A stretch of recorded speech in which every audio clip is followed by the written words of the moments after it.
Hello again and welcome back to English Today. And this is DVD 19 and the second DVD of your advanced level.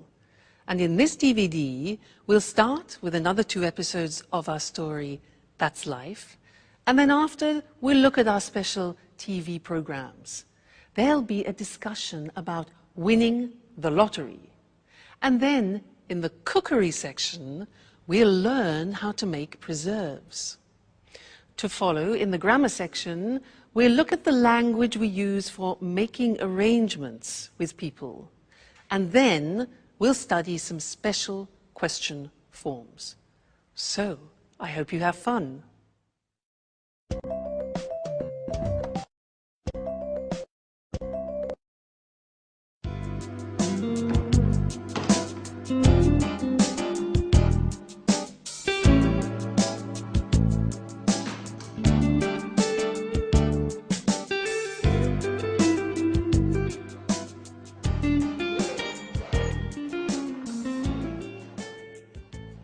Here we are, home sweet home.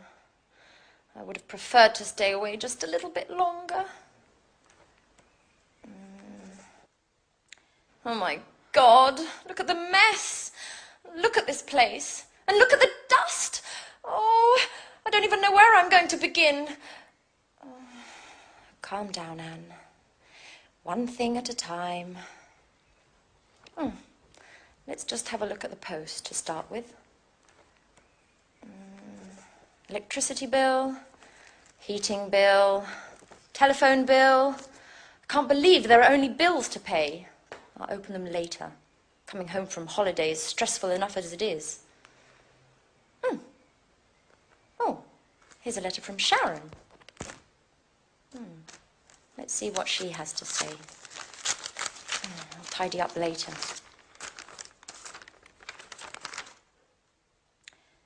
Dear Anne, I would have preferred to say goodbye in person, but you had already left for your trip to Italy. Speaking of which, did you enjoy yourself? Unfortunately, things between me and Jack just haven't worked out. Maybe we rushed everything. Maybe memories with Peter were still too fresh. I don't know. Anyway, living together just became impossible. After thinking about things long and hard, I decided to accept my boss's offer to transfer to Amsterdam, to take charge of the new museum opening. It's a great city. In any case, I need time to get my life in order and, well, I hope everything's fine with you. Don't move. Oh, don't hurt me. There, you'll find all my money there. Just take it and leave. Relax, please. Anne. It's me, Jack. Oh, Jack. Jack. Are you crazy? You scared me half to death. And how did you get in here? Well, I might be living next door, but I still have these. So I can surprise you from time to time. Jack, you'll never change. I was reading a letter from Sharon explaining why she left. If you don't mind, Anne, I'd rather not talk about that. What about you and your Mr. Perfection, Nick? How are you? Well, I realized that things weren't all as perfect as he wanted me to believe, and in any case, if you don't mind, I'd rather not talk about it. Absolutely. Let bygones be bygones. What about a drink to celebrate your homecoming? No, Jack. I've just arrived and I need to unpack and just take a look at the place. It's a disaster area. No, the first thing I want to do is get things tidied up. Where did you get this? Isn't it marvelous? My grandmother gave it to me. It's fantastic. Well, if you want to get tidied up, you'd better start right away. It'll take you a month to clean this. I know. And you say I'll never change. And do you ever think about anything besides cleaning? No, guys. You should get engaged to a Hoover. Anyway, no excuses. Come on, go, get ready. Can you manage to be ready by 7?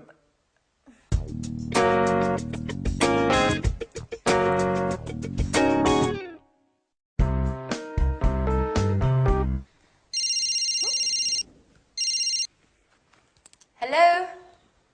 Alice! Hi! Yes, morning. Oh, and I'm here with Jack now. He says hello. Yeah, she says hello. I'm so happy. You know, Jack insisted on cleaning the whole house straight away. Hmm? What? What telegram? No, I haven't received anything. What?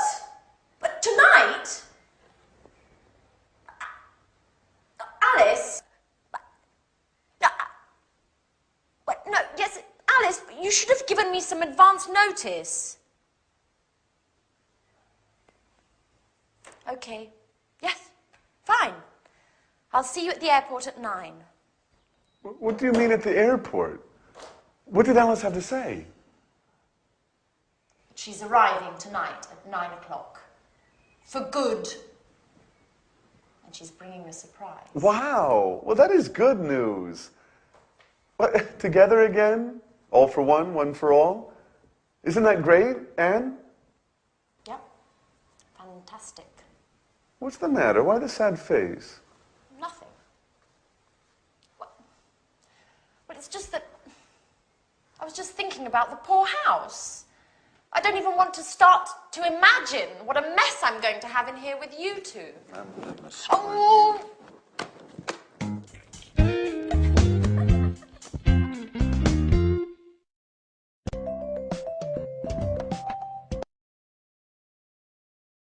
Hello, and welcome back to your live English language TV program. Did you notice in that episode that Jack was trying to invite Anne for a drink, and he was using the language of making arrangements? Well, that's what I want to study with you now in this lesson. And to do that, I want to use the telephone. Now, listen carefully to the conversation that I have, okay? Oh, miracles can happen. Hello? Oh, hi, Jane. How are you? Yeah, fine, thanks. Very well. Well, lots of work at the moment, actually. Yes, I know. I look forward to the weekend, too, just to relax a bit. And how about you? Yeah? Oh, what's going on? Oh, that sounds interesting. When? Friday. Oh, no, not Friday. I've got a concert. Yeah, I got a ticket to a concert on Friday. I can't make it. Well, what about Saturday? What are you up to on Saturday? Oh, really? Sounds interesting. Anyone I know? Oh, really? I haven't seen him for ages. Yes, I'd love to. Okay, well, what sort of time? Yeah, all right. Well, if you want, I can give you a lift. Yeah? Let's say I'll pick you up at about 8-ish. Great. Oh, by the way, what type of clothes? Is it posh? Is it casual? Fine. All right, great. Well, I really look forward to it. All right then, good.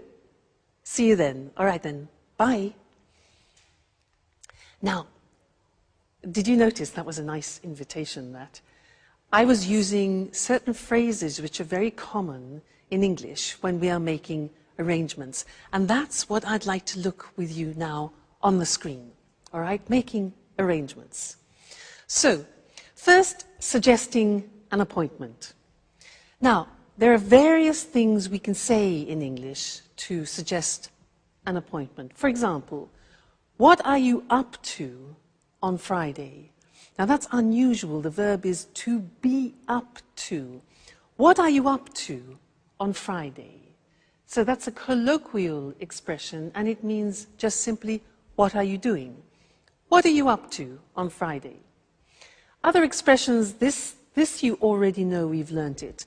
How about, or what about going to the cinema? Remember those? So they are informal. Another possibility is, could you manage a meeting on Friday? This is a bit more formal. Manage means organize. It's a word we use very often. Okay? Could you manage a meeting on Friday? Another possibility is, do you think we could meet up? Do you think we could meet up, which means get together? And also, I wonder if we could go. For example, I wonder if we could go to a show together. I wonder. So, wonder is a word which we use, and it's talking about thinking something over. All right? So, those are different ways of suggesting an appointment. Now, usually, when somebody suggests an appointment, you have to look in your diary. Now, remember, we say diary in English, we don't say an agenda. Okay, so you look in your diary to see what your availability is. And you can say, for example, on the phone, you say, just a minute, I'll have a look. I'll have a look in my diary. Or you could say, let me just look in my diary. Two very common expressions. Now remember, alternative words for diary are an organizer or a day planner. These are words which are often used. Day planner and organizer. All right? Good. Now we have to talk about a time. So you could ask, are you free at 8 o'clock, for example? Or could you manage, you notice manage again, organize. Could you manage Tuesday? Or would Friday at 5 suit you? Now look at the spelling of that. S-U-I-T. We don't say suit. We say suit. And suit is very common. It means to be convenient. So, would Friday at 5 suit you? Another very common one is, could you make it? Could you make it on Monday, which means could you organize yourself? Could you make it on Monday? Or another possibility is, when would you be available? Available. More formal, when would you be available? All right? Great. So now, we've talked about the time. If you want to reject, say no to a suggestion and an arrangement, these are the possibilities. You can say, I'm sorry, I'm booked up on Friday. Now, booked up means that your agenda is full, okay? So I'm booked up, my agenda is full, my diary is full, my day planner is full, okay? So, you can also say, I'm afraid I'm busy on Friday. I'm afraid. Now, I'm afraid means unfortunately. It's the same meaning. Unfortunately, I'm busy on Friday. All right? Or unfortunately, I can't make it, which is what we've used before. Great. Now, if you want to accept the suggestion, you can say, I'd love to, which is something we learned in socializing. I'd love to, or that'd be great. That'd be great. That would be great. And the last thing is to confirm the arrangement. So here you can say, fine, so that's Wednesday at 7 o'clock in your office. Notice we say, so that's Wednesday at 7 o'clock in your office. So that's. Good. I'll see you later then is less formal. And more formal, I look forward to seeing you on Friday. Remember, we've learned that expression too. I look forward to seeing you on Friday. Very common. All right, so that's all the language of making arrangements. And I look forward to seeing you again in our next lesson. So until then, goodbye.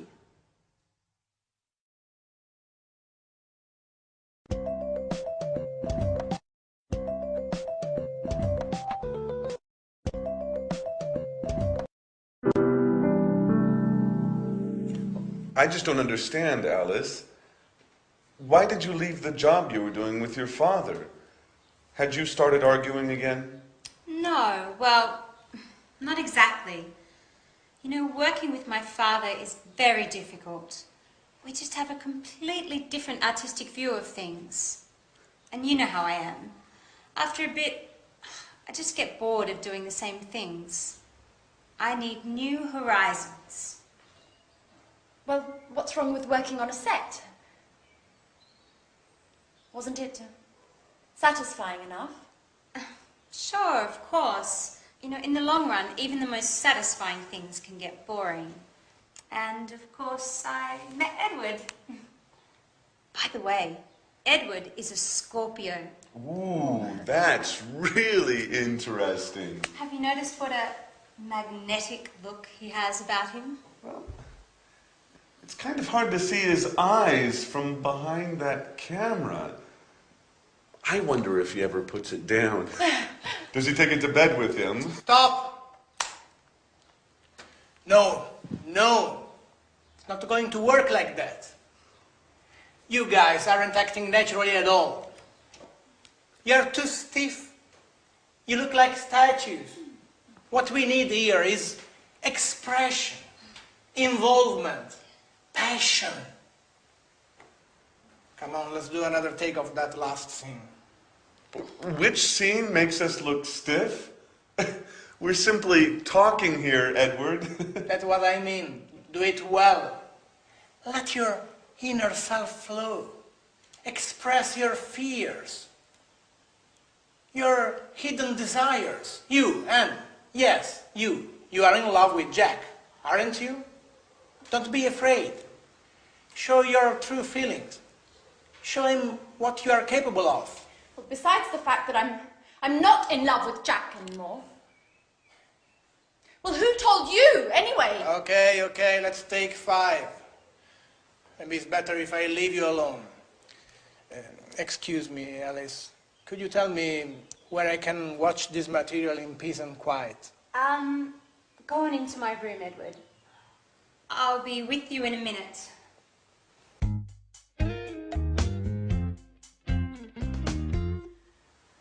Okay, Alice.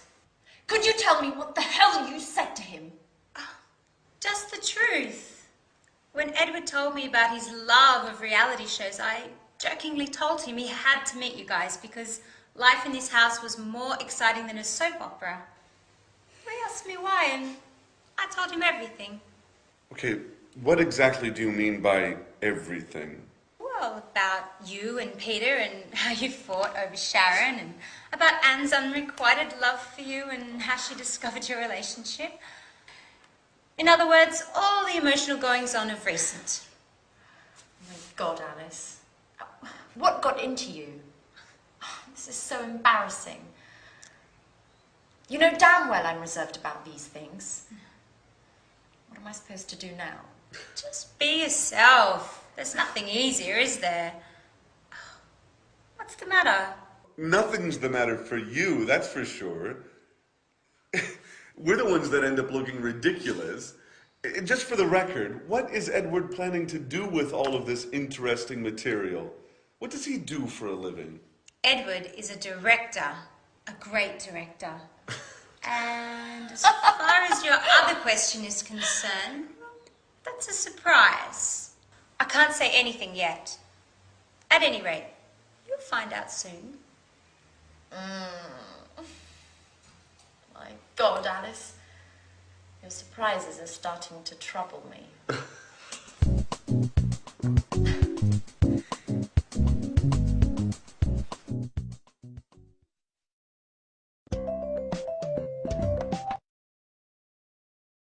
We like surprises, don't we? Now, questions. In this lesson, I want to do some revision of questions, and I want to do a quiz with you. And I want to ask you some special questions, those unusual questions in English. And I want you to try and find the correct answer by understanding the real meaning of the question. Let me give you an example. If I ask you, what's he like? What's he like? What answer would you give me? What's he like? You remember? Okay, it's not the verb to like and dislike. What's he like is asking about the general impression of a person. So, what's he like? An answer could be, he's lovely, he's very nice, he's kind, he's generous. All right? So that's the quiz. Are you ready? Let's move on. Now, question, what does he look like? What does he look like? Remember that? Yeah, look like is for physical appearance. So an answer could be, well, he's tall, dark, and handsome. Classic. All right, so what does he look like? Physical appearance. Next. How is he? Answer, how is he? Now that's a bit confusing because it is only asking about somebody's health. Like, how are you? So how is he? He's fine. Great, okay, he's fine. Next one. What does he do for a living? What does he do for a living? The answer? Okay, he's a doctor. He's an engineer. So that question is asking about professions. What does he do for a living? Very good. Next one. These. What's the matter? What's wrong? What's up? Okay. Yeah, there are many, many possibilities because the question means what's the problem? So what's the matter? What's wrong? What's up? You can say, I can't find my phone. All right? Good. Next one. This one, not so easy. Try and answer this. What's it about? What's it about? Yeah, okay, now we're asking about the content. It could be a book, it could be a film, for example. What's it about? An answer could be, well, it's a love story, it's about two people who fall in love, and then blah, blah, blah, blah. All right, so what's it about? Content. Next one. Which way do we go? Answer. Which way do we go? Yeah, good. It's for giving directions. So you can say, well, you go right, then you turn left, and then you carry straight on. So which way do we go? Giving directions. Fine. Next one, this one. What size do you take? What size do you take? Yeah. Now, we're talking about clothes. We're talking about shoes, for example. We don't say what number do you take, but what size? So you could say, for example, I take size 12 or I take size 42. All right, so what size do you take? Great. Next one. How long does it take? How long does it take, or how long is it going to last? 1 hour? 15 minutes? All right, so how long does it take? How long is it going to last? Is for a length of an activity. How long does it last? Strange that, yeah? Next one. This is difficult. Do you know this? If I say to you, well, what do you reckon? What do you reckon? Huh. Do you know that? It's very, very, very familiar language. Reckon is the same in English as what do you think? What do you reckon? What do you think? Good. Next one. What's it made of? What's it made of? If I show you this, what's it made of? Plastic. Right, so what's it made of is for the substance. Wood, plastic, paper, etc. All right? Okay, this one here. How do you want your steak done? How do you want your steak done? 3 possibilities in the answer. Okay, you can say well done, medium, or rare. I want my steak rare, R-A-R-E, which is like bloody, all right? And the last one, do you know this? What am I supposed to do? What am I supposed to do? Yeah, exactly. You're supposed to go to bed now. Now, this is asking for advice. It's like saying, what should I do? It's exactly the same meaning. Great. Now, you're very good, you see. With every lesson, you learn more and we're really making progress. So, keep practicing, and I'll see you again in the next lesson. So, take care. Bye.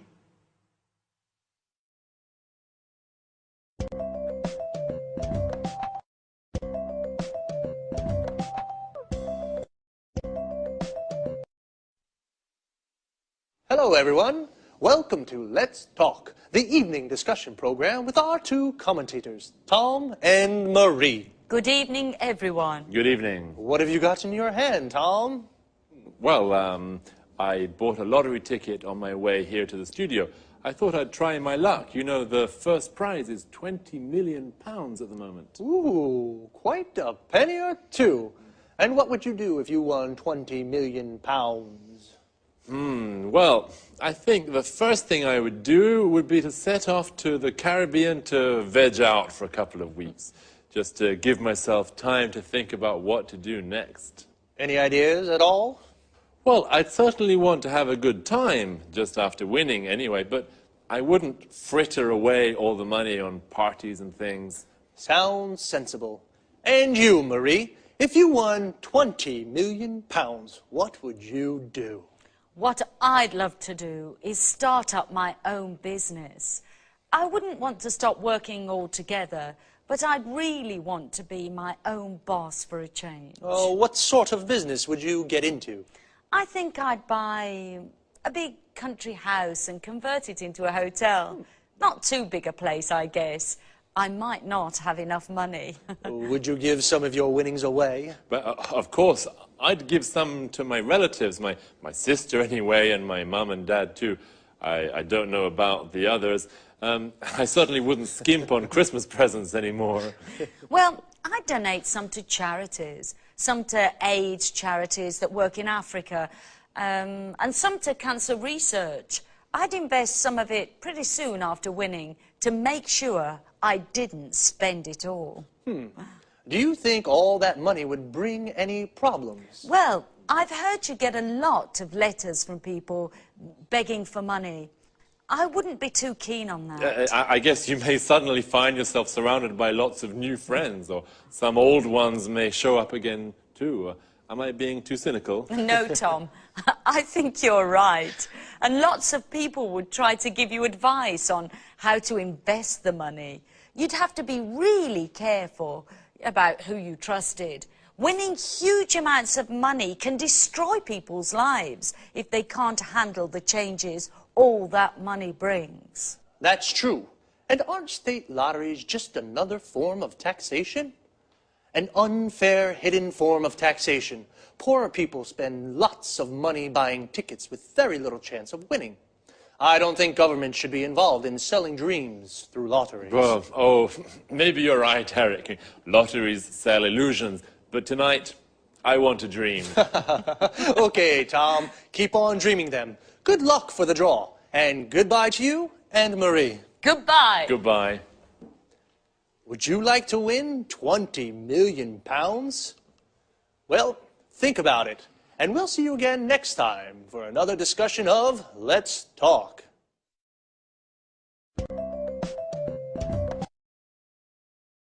Well, what would you do with £20 million? Would you set off for the Caribbean, like Tom? We say set off for a destination. This means to start a journey. He would veg out for a few weeks to think. To veg out means to relax completely. It's an informal expression. It would be a shame to fritter away the money. To fritter away means to waste. If you fritter away money, you spend it on useless things. Would you keep on working? To keep on doing something means to continue doing something. So, keep on working means continue working. Or, would you stop working altogether? If you stop doing something altogether, it means you stop completely.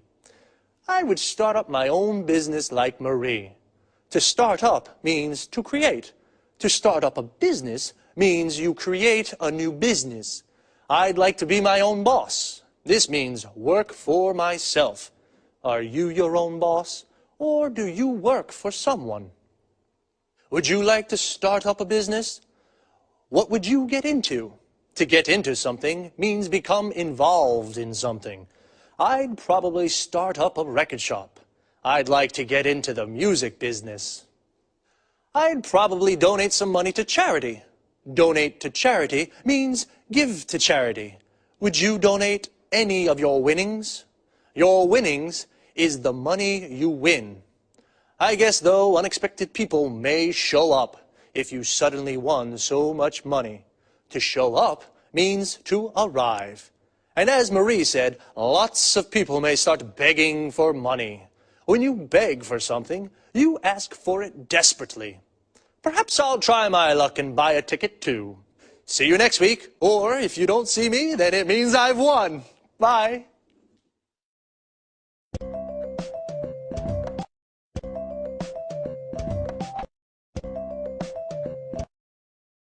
Good morning from Cooking Today. Here we are with Lisa French, our expert homemaker. How are you, Lisa? I'm fine, thanks. Hello, everybody, and welcome to my home.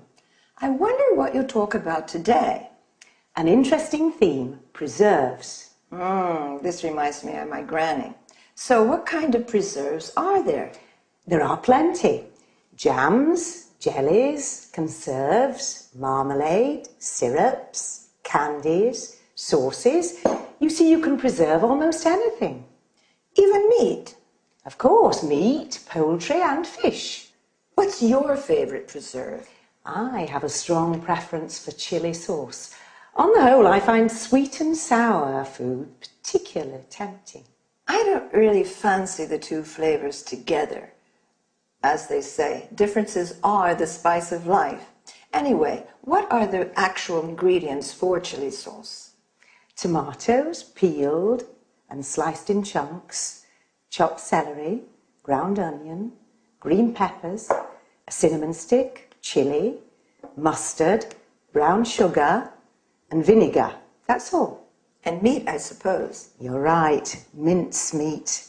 I adore chili. I'm curious about vegetable canning. What's the right procedure? That's easy. Once you grasp the basic rules, it's quite simple. All you have to do is heat the food in sealed jars. So simple. Well, you must sterilize containers and lids before canning. Now, this may seem like a stupid question, but heating is important, isn't it? Of course. The heat destroys the bad bacteria, so you can enjoy your preserves all year round. Great. And now, what about canned tomatoes? They used to be popular in summer when I was young. Yes, for this preparation, dip tomatoes in boiling water first. Why? To loosen skin. Dip quickly in cold water, then peel them. And once peeled, what else? Cut out stem ends and quarter them. And you boil them again, don't you? Right. First you add salt and basil, then pack tomatoes into hot jars. Don't forget to close the lids well. Fantastic. And now, how do you make, let's see, jellies? Oh, I have a pretty good mint jelly recipe. You combine water, vinegar, mint and sugar in a large saucepan and bring to a boil. Then add fruit pectin. How long should it cook? Heat to a full rolling boil and boil hard for 1 minute. Then what? Just remove the leaves and pour into hot jars. Then seal with paraffin. It's easy.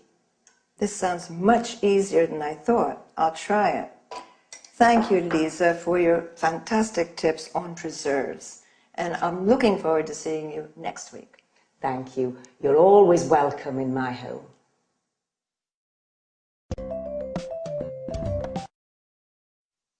Let's look at the language of the dialogue. A preserve is one of the various methods to store food for a long time, such as canning, drying, bottling, freezing, and so on. Lisa gave examples of food preserves. Jam comes from cooking fruit with sugar. Notice that jam is also used when you're stuck in one place in a traffic jam. Jelly is food made from gelatin. Well, not only food. Even your legs can be wobbly like jelly when you're afraid. Marmalade is jam made from oranges, while conserve is jam containing large pieces of fruit. Syrup is made from fruit pulp, sugar, and water. And candy is fruit cut into small pieces and boiled with sugar and dried. In the US, candy means sweets in general. And finally, a sauce is made from fruit or vegetables boiled into a thick liquid. The adjective saucy is used to mean also impertinent person. When you make preserves, make sure you have sterilized jars and check if the lids are well sealed. Canning is also used to mean the same technique, but a can is made of metal. Lisa said that sweet and sour is her favorite flavor. This is typical of Chinese cooking, where dishes can be sweet and sharp due to the addition of vinegar. Then, talking about food preparation, Lisa used chop, which means to cut into small pieces or chunks. Slice, that is, cutting into flat pieces. Grind, which means to cut into fine powder, as with coffee and pepper. And quarter, cutting into quarters, for example, an apple or a tomato. Then, regarding boiling, we say bring to a boil, or to a full rolling boil, or boil hard. I finished for today. Look after yourselves. Bye.